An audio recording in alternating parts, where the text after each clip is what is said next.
नमस्कार, स्वागत है आपका कैपिटल टीवी बिहार के स्पेशल शो चुनावी चौसर में और मैं हूं आपके साथ आत्मजा। देखिए, बिहार की 40 सीटों के परिणाम अब लगभग सामने आ चुके हैं। सभी प्रत्याशियों के भाग्य का फैसला भी हो चुका है। किसी के यहाँ सूरज उग रहा है, किसी के यहाँ सूरज डूब रहा है। लोगों के चेहरे पे खुशी है, उदासी है, सारी चीजें देखने को मिल रही है। लेकिन इस बार के लोकसभा चुनाव में पवन सिंह एक फैक्टर के रूप में उभरे और काफी सारे सीटों को पवन सिंह ने प्रभावित किया है। अब कैसे प्रभावित किया है, इस बारे में बातचीत करेंगे। हालांकि उनके सीट यानी कि काराकाट की बात करें तो वहां से फिलहाल तो पवन सिंह पीछे ही नजर आ रहे हैं, वहां से राजाराम कुशवाहा जीतते हुए नजर आ रहे हैं। तो देखिए कि क्या कुछ होता है, लेकिन कहीं ना कहीं पवन सिंह बिहार की राजनीति में महत्वपूर्ण रोल तो निभाए हैं। आखिर ये सब कैसे पॉसिबल हुआ, ये इन्हीं मुद्दों पर बातचीत करते हैं और हमारे साथ स्टूडियो में मौजूद है senior journalist Saroj Singh ji. Sir, आपका बहुत बहुत स्वागत है। जी, बहुत धन्यवाद। सर, इस बात की चर्चा चल रही है कि पवन सिंह इस बार के चुनाव में काफी ज्यादा महत्वपूर्ण भूमिका निभाए हैं। ऐसा क्या असर देखने को मिला है? देखिए, पवन सिंह तो अपना चुनाव लड़ रहे थे काराकाट से, लेकिन जिस तरह का चुनाव काराकाट में हुआ और जो एक मैसेज गया कुशवाहा वर्सेस राजपूत, क्या कुशवाहा राजपूत को वोट कर रहे हैं, क्या राजपूत कुशवाहा को वोट कर रहे हैं, इस कन्फ्यूजन ने शाहाबाद के लगभग हर एक सीट को प्रभावित कर दिया। चाहे वो काराकाट हो, आरा हो, बक्सर हो। इसके अलावा आप देखिए पाटलिपुत्रा की भी सीट बहुत प्रभावित हुई है, औरंगाबाद की भी सीट प्रभावित हुई है। मतलब कहने का मतलब है कि एक सीट ने बहुत सारी सीटों को प्रभावित किया। औरंगाबाद का चुनाव तो पहले हो गया था, वहाँ ये कहा गया कि कुशवाहा ने वोट नहीं किया सुशील सिंह को, तो इसको जिस बिरादरी ने जो है राजपूत बिरादरी ने बड़ा सीरियसली टेकअप किया और कहा कि भाई अब जब कुशवाहा लोग राजपूत को वोट नहीं कर रहे हैं तो राजपूत क्यों फिर उपेंद्र कुशवाहा को वोट करेगा, हम पवन सिंह को वोट क्यों नहीं करेंगे, हम क्यों नहीं सुधाकर सिंह को वोट करेंगे, हम क्यों नहीं मीसा भारती को वोट करेंगे। तो ये एक बड़ा प्रभाव है। पवन सिंह न केवल काराकाट सीट को उन्होंने प्रभावित किया, अभी जैसा आप खुद बता रही थी कि राजाराम कुशवाहा वहाँ से आगे चल रहे हैं और लगता है जितना मार्जिन हो गया है वो चुनाव वहाँ जीत भी जाएंगे। लेकिन पवन सिंह और उपेंद्र कुशवाहा के वोटों में बहुत अंतर नहीं है। इसका साफ मतलब है कि राजपूतों ने कुशवाहा को वोट नहीं किया और कुशवाहा ने राजपूत को वोट नहीं किया। ये काराकाट में तो साबित हुआ ही, लेकिन इसके अलावा आरा में जो राजकुमार सिंह की जीती हुई सीट थी, उस सीट पर भी राजकुमार सिंह काफ़ी पीछे चले गए। वजह साफ है, कुशवाहा ने राजपूतों को वोट नहीं किया। सर, औरंगाबाद सीट पर इसका कितना प्रभाव देखने को मिला है? देखिए, औरंगाबाद में तो पहले चरण में मतदान हो गया।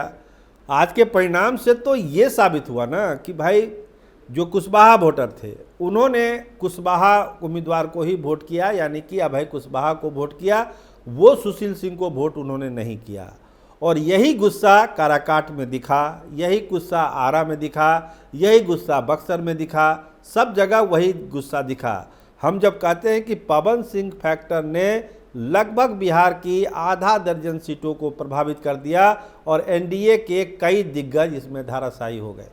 सर, लेकिन इस बात को माना जाता है कि नीतीश कुमार के पास कुशवाहा कुर्मी का वोट बैंक रहता है, तो फिर नीतीश कुमार का चेहरा देखकर भी लोग वोट नहीं किए। देखिए, सीट बाय सीट की हम बात कर रहे हैं। पवन सिंह के जो प्रभाव वाला इलाका था, जो शाहाबाद की हम बात कर रहे हैं, शाहाबाद में अगर एनडीए की दुर्गति हुई तो पवन सिंह एक बड़ा फैक्टर है। नीतीश के नाम पर कुशवाहा ने वोट नहीं किया, इस बात को समझिए। लवकुश का जो खेल हम लोग बता रहे हैं, अभी देखिए सीटें जनता दल यूनाइटेड को मिली है, लेकिन आपको ये मानना पड़ेगा कि उसमें चिराग की भी भूमिका है, बीजेपी का भी वोट है, जीतन राम मांझी का भी वोट है और उपेंद्र कुशवाहा का भी वोट है। अकेले नीतीश कुमार का वोट नहीं है वो। तो इस लिहाज से जब हम बात कर रहे हैं पवन सिंह फैक्टर की, तो पवन सिंह ने न केवल काराकाट को प्रभावित किया बल्कि बिहार की आधा दर्जन सीटों को प्रभावित कर दिया।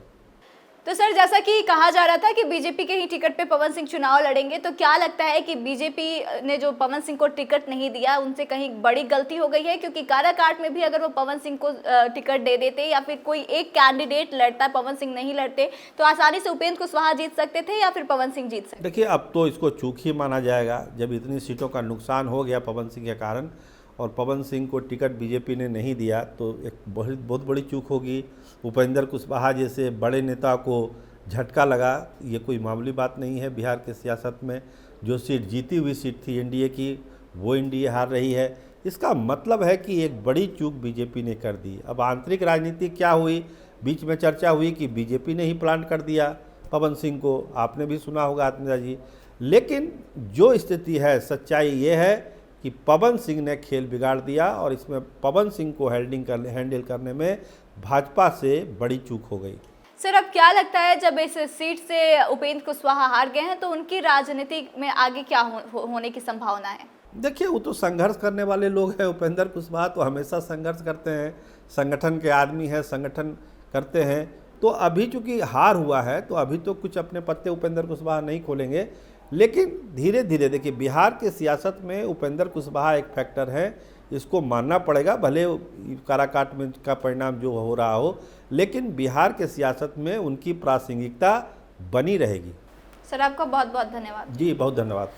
तो देखिए, जब से पवन सिंह ने चुनाव लड़ने का ऐलान किया उसके बाद से कई तरह के कयास लगाए जा रहे थे। कहा जा रहा था कि पवन सिंह काराकाट सीट जीत जाएंगे। वहीं आरके सिंह, उन्होंने भी पवन सिंह पर हमला बोला था और इसका असर कहीं ना कहीं देखने को मिला है। आरा से आरके सिंह पीछे होते हुए नजर आ रहे हैं, शायद वो चुनाव हार भी जाएं। वहीं पवन सिंह का फैक्टर काफी सारे सीटों पे देखने को मिला है, जिसमें कि बक्सर, औरंगाबाद, काराकाट, आरा, पाटलिपुत्रा शामिल है। यहाँ के कुशवाहा वोटर जो है उन्होंने राजपूतों को वोट नहीं किया है और जो राजपूत वोटर है उन्होंने कुशवाहा को वोट नहीं किया है, जिससे कहीं ना कहीं बीजेपी और एनडीए को नुकसान होता हुआ नजर आ रहा है। तो आपको क्या लगता है, क्या वाकई में बिहार की राजनीति को पवन सिंह ने प्रभावित किया है, बिहार के कुछ सीटों को पवन सिंह ने प्रभावित किया है? तो आप कमेंट करके अपनी राय जरूर बताएं। वीडियो अच्छी लगी हो तो शेयर करें और आगे के तमाम अपडेट्स के लिए बने रहे हमारे साथ। देखते रहे कैपिटल टीवी बिहार। धन्यवाद।